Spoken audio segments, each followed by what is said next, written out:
शिवाय।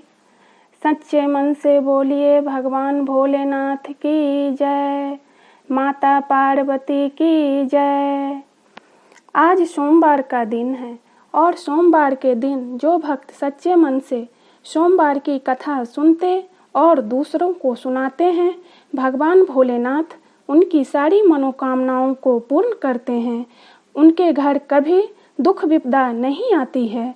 भगवान भोलेनाथ का आशीर्वाद सदा उस पे बना रहता है। इसीलिए सोमवार के दिन सोमवार की कथा जरूर सुननी चाहिए। कथा शुरू करने से पहले आप लोगों से अनुरोध है कि अब तक आपने मेरा सबरंग चैनल सब्सक्राइब नहीं किया है तो सब्सक्राइब जरूर करें और सामने जो घंटी है उसको भी दबाना ना भूलें, ताकि आपको हमारी आने वाली सभी वीडियोज की जानकारी मिलती रहे।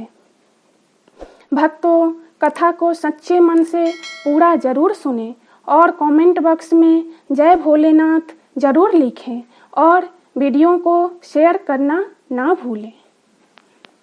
सोमवार व्रत कथा। एक बार किसी एक नगर में एक साहूकार था। उसके घर में धन की कोई कमी नहीं थी, लेकिन कोई संतान नहीं होने के कारण वह बहुत दुखी था।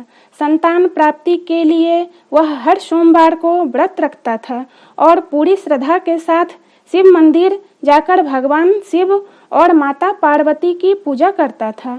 उसकी भक्ति देखकर एक दिन माँ पार्वती प्रसन्न होकर भगवान शिव से साहूकार की मनोकामना पूर्ण करने का निवेदन किया।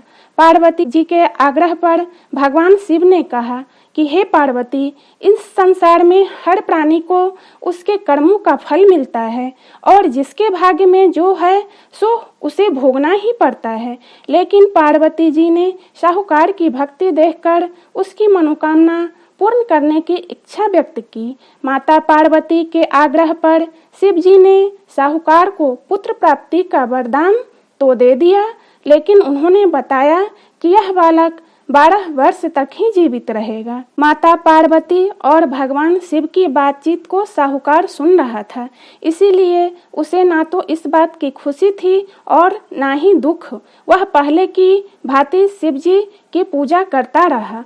कुछ समय के बाद साहूकार की पत्नी ने एक सुंदर पुत्र को जन्म दिया। जब वह बालक 11 वर्ष का हुआ तो उसे पढ़ने के लिए काशी भेज दिया गया। साहूकार ने पुत्र के मामा को बुलाकर उसे बहुत सारा धन देते हुए कहा कि तुम इस बालक को काशी विद्या प्राप्ति के लिए लेकर जाओ।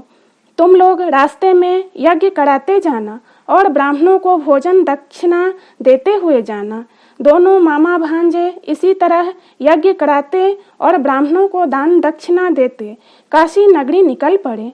इस दौरान रात में एक नगर पड़ा जहां नगर के राजा की कन्या का विवाह था, लेकिन जिस राजकुमार से उसका विवाह होने वाला था वह एक आंख से काना था। राजकुमार के पिता ने अपने पुत्र के काना होने की बात को छुपाने के लिए सोचा, क्यों न उसने साहूकार के पुत्र को दूल्हा बनाकर राजकुमारी से विवाह करा दूं। विवाह के बाद इसको धन देकर विदा कर दूंगा और राजकुमारी को अपने नगर ले आऊंगा। लड़के को दूल्हे के वस्त्र पहनाकर राजकुमारी से विवाह करा दिया गया। साहूकार का पुत्र ईमानदार था, उसे यह बात सही नहीं लगी, इसीलिए उसने अवसर पाकर राजकुमारी के दुपट्टे पर लिख दिया कि तुम्हारा विवाह तो मेरे साथ हुआ है, लेकिन जिस राजकुमार के संग तुम्हें भेजा जाएगा वह एक आंख से काना है। मैं तो काशी पढ़ने जा रहा हूँ। जब राजकुमारी ने चुन्नी पर लिखी बातें पढ़ी तो उसने अपने माता पिता को यह बात बताई। राजा ने अपनी पुत्री को विदा नहीं किया, फिर बारात वापस चली गई। दूसरी ओर साहूकार का लड़का और मामा काशी पहुँचे और वहां जाकर उन्होंने यज्ञ किया। जिस दिन लड़का 12 साल का हुआ उस दिन भी यज्ञ का आयोजन था। लड़के ने अपने मामा से कहा कि मेरी तबीयत कुछ ठीक नहीं है। मामा ने कहा कि तुम अंदर जाकर आराम कर लो। शिव जी के वरदानुसार कुछ ही देर में उस बालक के प्राण निकल गए। मृत भांजे को देख उसके मामा ने विलाप करना शुरू किया। संयोगवश उसी समय शिवजी और माता पार्वती उधर से जा रहे थे। माता पार्वती ने भोलेनाथ से कहा, स्वामी, मुझे इसके रोने के स्वर सहन नहीं हो रहा, आप इस व्यक्ति के कष्ट को अवश्य दूर करें। जब शिवजी मृत बालक के समीप गए तो वह बोले कि यह उसी साहूकार का पुत्र है जिसे मैंने 12 वर्ष की आयु का वरदान दिया था। अब इसकी आयु पूरी हो चुकी है। लेकिन मातृभाव से विभोर माता पार्वती ने कहा कि हे महादेव, आप इस बालक को और आयु देने की कृपा करें, अन्यथा इसके वियोग में इसके माता पिता भी तड़प तड़प कर मर जाएंगे। माता पार्वती के पुनः आग्रह पर भगवान शिव ने उस लड़के को जीवित होने का वरदान दिया। शिव जी की कृपा से वह लड़का जीवित हो गया।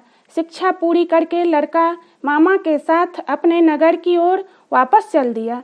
दोनों चलते हुए उसी नगर में पहुँचे जहाँ उसका विवाह हुआ था।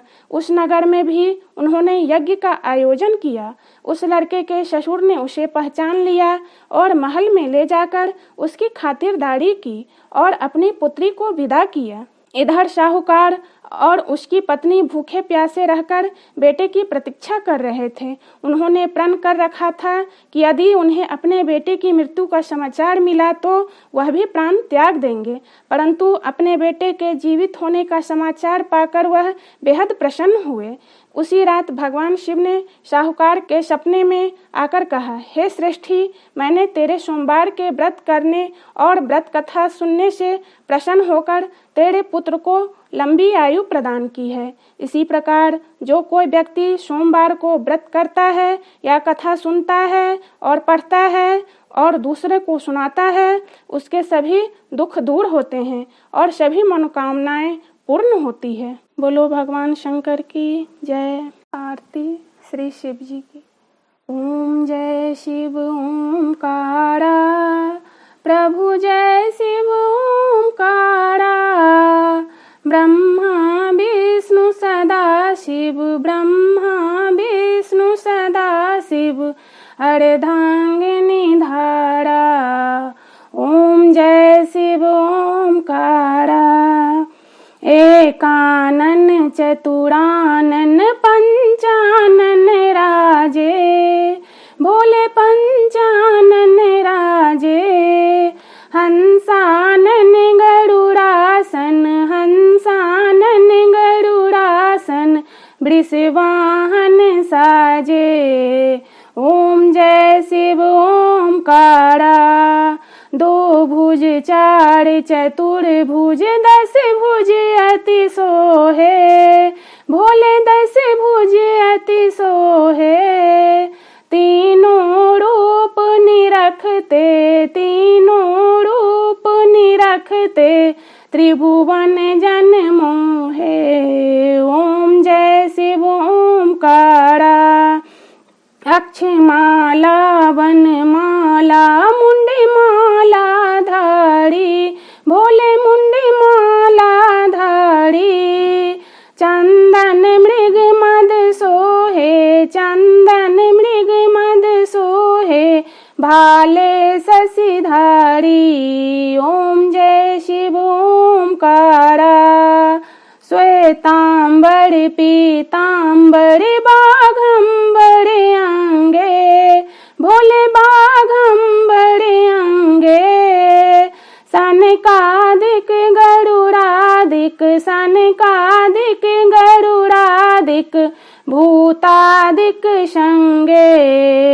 ओम जय शिव ओमकारा, कर के मध्य कमंडल, चक्र त्रिशूलधारी, भोले चक्र त्रिशूलधारी, सुखकारी दुखहारी, सुखकारी दुखहारी, जग पालनकारी। ओम जय शिव ओमकारा, ब्रह्मा विष्णु सदा शिव, जानत अविवेका, भोले जानत अविवेका, प्रणवाक्षर में शोभित, प्रणवाक्षर में शोभित, ये तीनों एका। ओम जय शिव ओमकार। त्रिगुण स्वामी जी की आरती जो कोई नर गावे, भोले प्रेम सहित गावे। कहत शिवानंद स्वामी भजत हरि हर स्वामी, सुख संपत्ति पावे। ओम जय शिव ओमकार। ओम जय शिव ओमकार। प्रभु जय शिव ओमकारा। ब्रह्मा विष्णु सदा शिव, ब्रह्मा विष्णु सदा शिव, अर्धांगिनी धारा। ओम जय शिव ओमकारा। बोलो शंकर भगवान की जय।